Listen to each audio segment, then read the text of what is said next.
কলেজে প্রিয় শিক্ষার্থীবৃন্দ, কেমন আছো তোমরা? আশা করছি ভালো আছো। তোমাদের আবারও অনলাইন ক্লাসে স্বাগতম। আমি তোমাদের সঙ্গে আছি স্মৃতি সরকার, প্রভাষক, মনোবিজ্ঞান বিভাগ, মোহাম্মদপুর কেন্দ্রীয় কলেজ, ঢাকা। আচ্ছা, যাই হোক, আমি আশা করছি যে তোমরা ভালো আছো, সুস্থ আছো, নিরাপদে আছো এবং সবার সাথে, বাড়ির সবার সাথেই ভালো আছো। যাই হোক, আজকে যে ক্লাসটি আমি নিব এটি অনার্স চতুর্থ বর্ষের শিক্ষার্থীদের জন্য। তো তোমাদের উদ্দেশ্যেই বলছি যে তোমাদের একটু পড়াশোনা আসলে করতে হবে। তোমাদের ক্লাসগুলো দেওয়া হয় কিন্তু রেসপন্স কিন্তু ওইভাবে আমরা পাচ্ছি না। তো আমরা আশা করব যে তোমরা ক্লাসগুলো ঠিকভাবে দেখবে এবং মুখস্থ করার কিছুটা চেষ্টা করবে। আচ্ছা, আজকে যে কোর্সটি আমি পড়াবো সেটা আগেও পড়িয়েছি, সেটা হচ্ছে কাউন্সিলিং সাইকোলজি, যেখানে আজকে যে অধ্যায়টা নিয়ে আলোচনা করব শিশুদের সঙ্গে যে কাউন্সিলিং, এটা আগের ক্লাসে আমি শিশুদের লালন পালন, শিশুদেরকে বেড়ে ওঠার ক্ষেত্রে কি কি সংকট সমূহ দেখা দেয় সেগুলো নিয়ে আলোচনা করা হয়েছে। তো এই সংকট থেকে আসলে সংকট বা সমস্যা যেখানে আছে সেখানে কিন্তু সমাধানের পথ রয়েছে। তো সেই সমাধানের পথ হচ্ছে শিশুদের সঙ্গে যে কাউন্সেলিংটা, তাদের যে আচরণগত বিভিন্ন সমস্যা, আবেগীয় সমস্যা, শিশু বিকাশের সমস্যা, নীতিগত যে সমস্যাগুলো দেখা দেয়, এই সমস্যাগুলো সমাধানের জন্য যে উপদেশ বা নির্দেশনা রয়েছে বা কাউন্সেলিং রয়েছে, সেটাই হচ্ছে শিশু কাউন্সেলিং। তাহলে আজকে আমরা পড়ব কি শিশু কাউন্সেলিং, অর্থাৎ চিলড্রেন উইথ কাউন্সেলিং, তাই না? তাহলে আজকে আমরা করব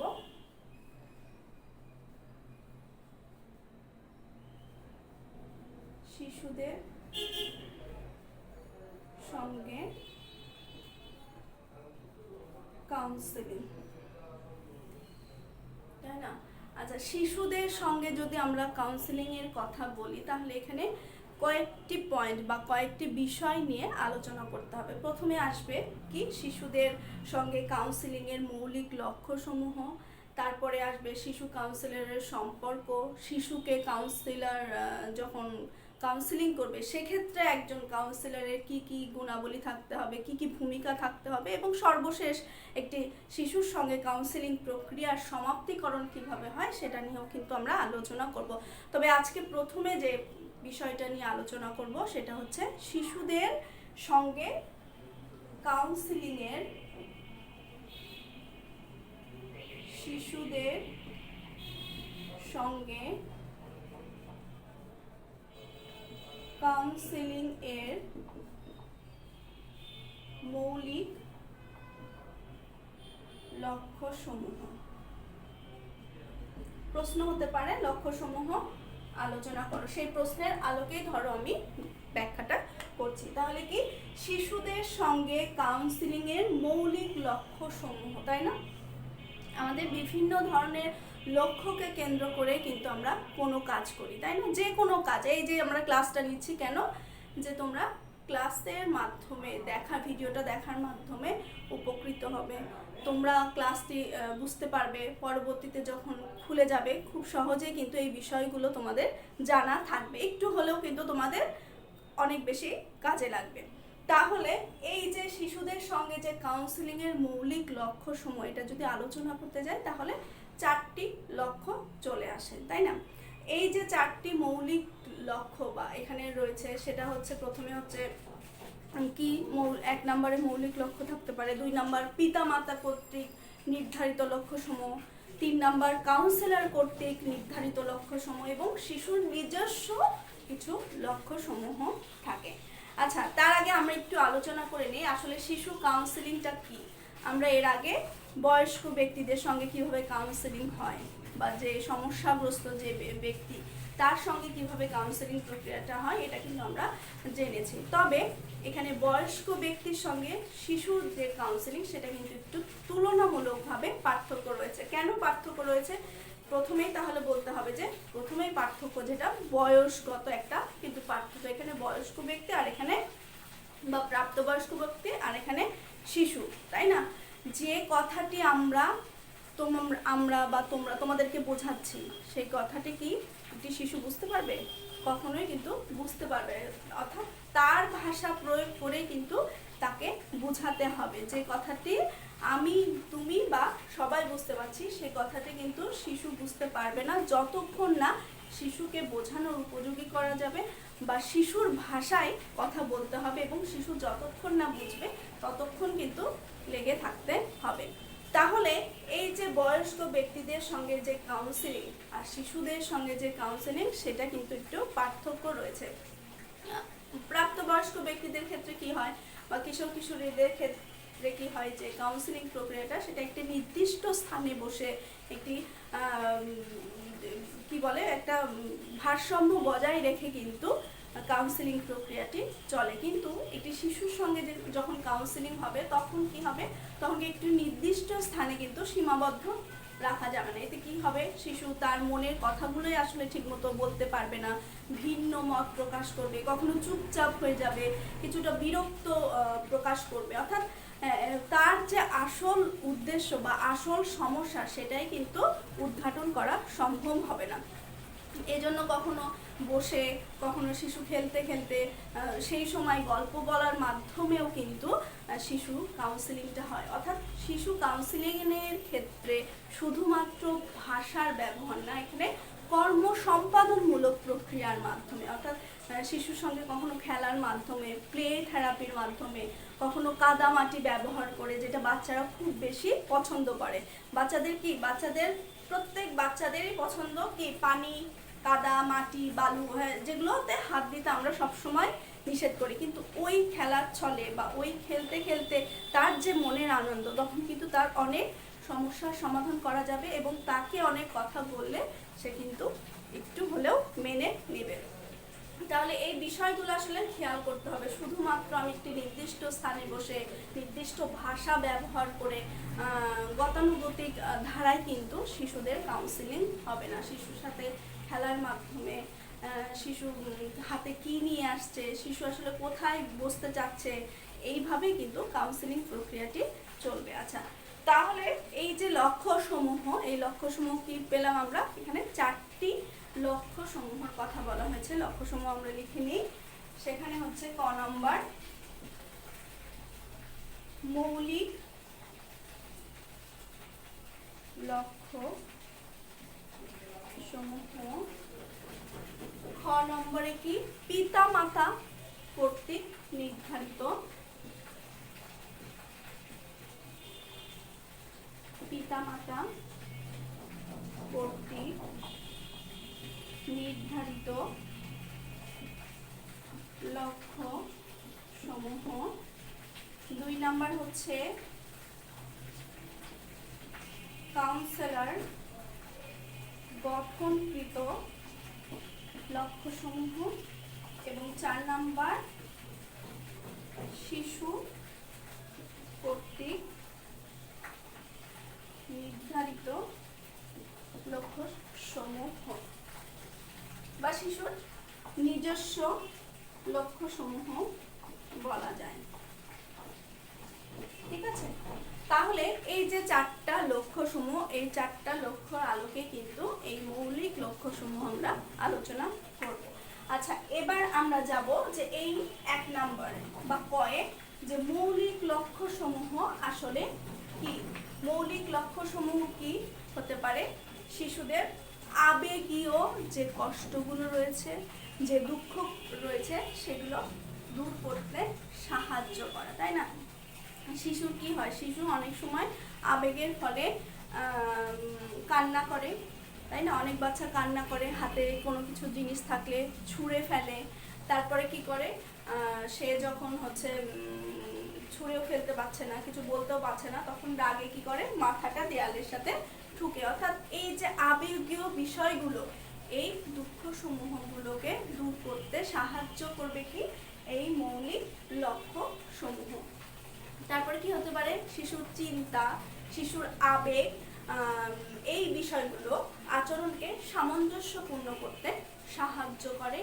আবার কিছু নেতিবাচক দিক রয়েছে, সেগুলোকে দূর করা। অর্থাৎ শিশুর যে সব মিলিয়ে যে একটি শিশুর জীবন প্রক্রিয়া, সেটা সব কিছু মিলেই কিন্তু একটি মৌলিক লক্ষ্য সমূহ রয়েছে। আচ্ছা, তারপর হচ্ছে পিতামাতা কর্তৃক নির্ধারিত লক্ষ্যসমূহ। অর্থাৎ পিতামাতা কিছু লক্ষ্য নির্ধারণ করে দেয়, সেগুলোর মাধ্যমেও কিন্তু এই কাউন্সেলিং টা চলবে। কিভাবে চলবে? যে শিশু যখন দেখছে যে রাগের ফলে মাথা ঠোকাচ্ছে, তখন পিতামাতা কি করে, যে না, একে একজন বিশেষজ্ঞ ডাক্তার বা একজন বিশেষজ্ঞ কাউন্সিলরের কাছে নিয়ে যেতে হবে যে এই সমস্যাটা দূর করার জন্য। অর্থাৎ তারা কিন্তু একটি লক্ষ্য ঠিক করে নেয়। আচ্ছা, এই লক্ষ্য ঠিক করার পর তারা যখন কাউন্সিলরের কাছে আসে, তখন কিন্তু কাউন্সিলর আবার একটি গঠনকৃত লক্ষ্য নির্ধারণ করে। কিভাবে? যে তিনি যখন শুনছেন বাবা মার কাছ থেকে হ্যাঁ শিশুটি রাগ হলে মাথা ঠুকছে, তখন কিন্তু তিনিও বুঝতে পারেন যে তার এই আবেগীয় সমস্যা হচ্ছে বা তার কোনো আচরণগত সমস্যা হচ্ছে। অর্থাৎ তিনি কিন্তু ঠিক করে নেন তিনি কোন পয়েন্টসের দিকে আলোকপাত করবেন। অর্থাৎ তিনিও একটি নির্ধারিত লক্ষ্য ঠিক করে নেন। তাহলে 4 নাম্বার যেটা সর্বশেষ হচ্ছে শিশু নিজস্ব বা শিশুর নির্ধারিত যে লক্ষ্য সমূহ। আসলে শিশুরা কি লক্ষ্য সমূহ কিন্তু যথাযথভাবে নির্ধারণ করতে কি হয় পারে না, তাই না? বেশিরভাগ শিশুই পারে না কোনটা ভালো আসলে কোনটা মন্দ, এই বোঝার ক্ষমতাটা কিন্তু শিশুর নেই। তারপরেও শিশুর ভেতর থেকে শিশু কি চায়, হ্যাঁ, শিশু কাউন্সিলিং এর সময় হাতে কি জিনিসটা নিয়ে আসছে, শিশু কোন বিষয়টার সময় বেশি আনন্দ পাচ্ছে, শিশু আসলে কোথায় বসতে চায়, জানালার পাশে, চেয়ারে না মেঝেতে, এই ধরনের বিষয়গুলোর মাধ্যমে কিন্তু একজন দক্ষ কাউন্সিলরকে বুঝতে হবে যে শিশুর কোন বিষয়টাতে সমস্যা রয়েছে এবং শিশু কোন বিষয়টার প্রতি বেশি মনোযোগী এবং আগ্রহতা। শিশুর এই যে আচরণ দিক থেকে শিশু নিজস্ব কিছু আচরণ ধারা দেখে একজন দক্ষ কাউন্সিলরকে বুঝতে হবে তার লক্ষ্য সমূহ কি। তাহলে আমরা এই কয়েকটি লক্ষ্য সমূহ, মৌলিক যে লক্ষ্য সমূহ পেলাম। আচ্ছা, 2 নম্বরে আসি। 2 নম্বর হচ্ছে শিশু এবং কাউন্সিলরের মধ্যে সম্পর্ক। আমরা 2 নম্বর বিষয়টা যদি আলোচনা করি, শিশু ও কাউন্সিলরের মধ্যে সম্পর্ক।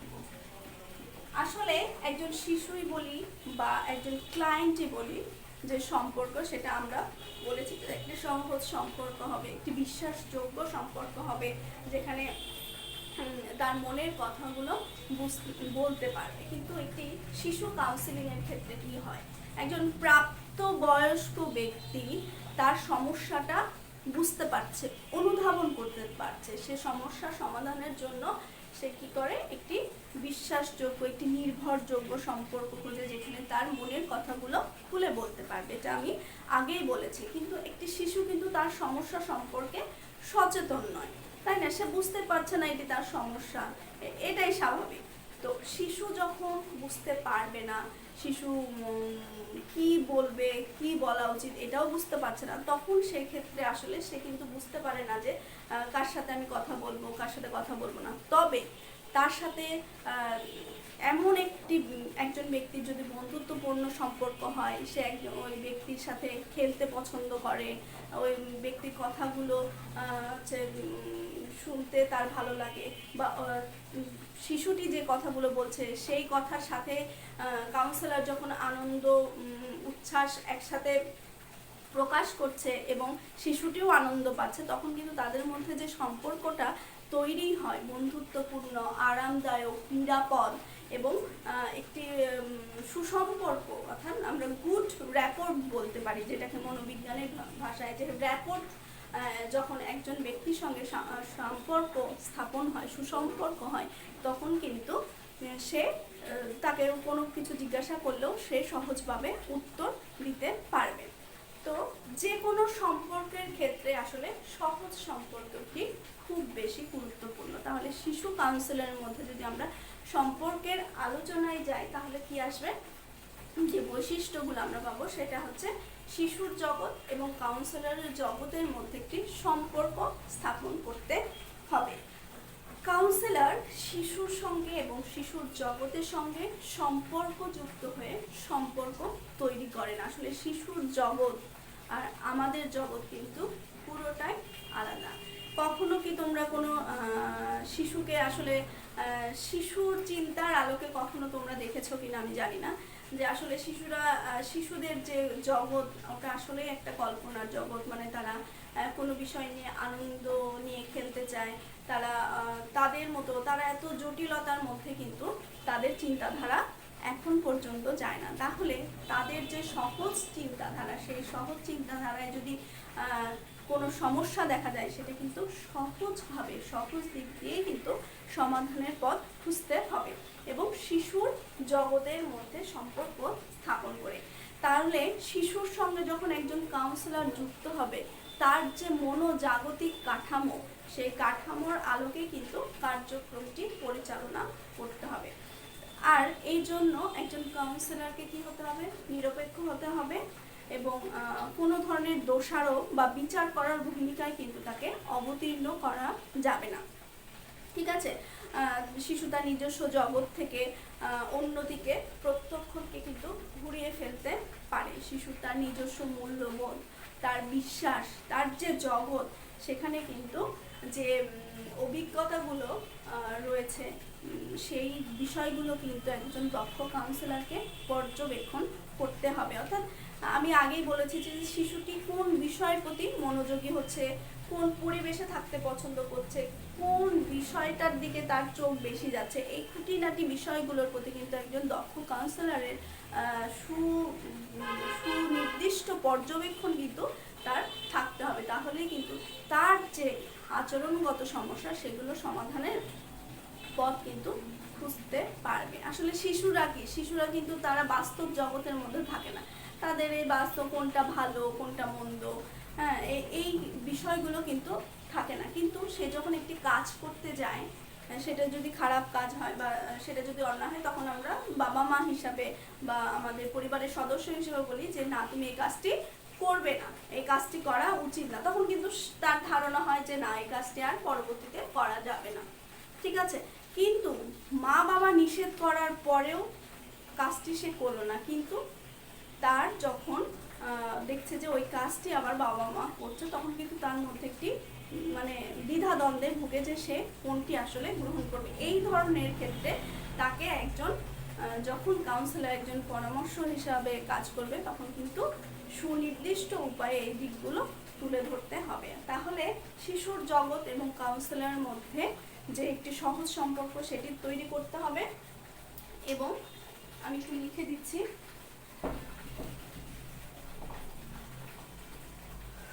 শিশু এবং কাউন্সিলর হবে আরামদায়ক,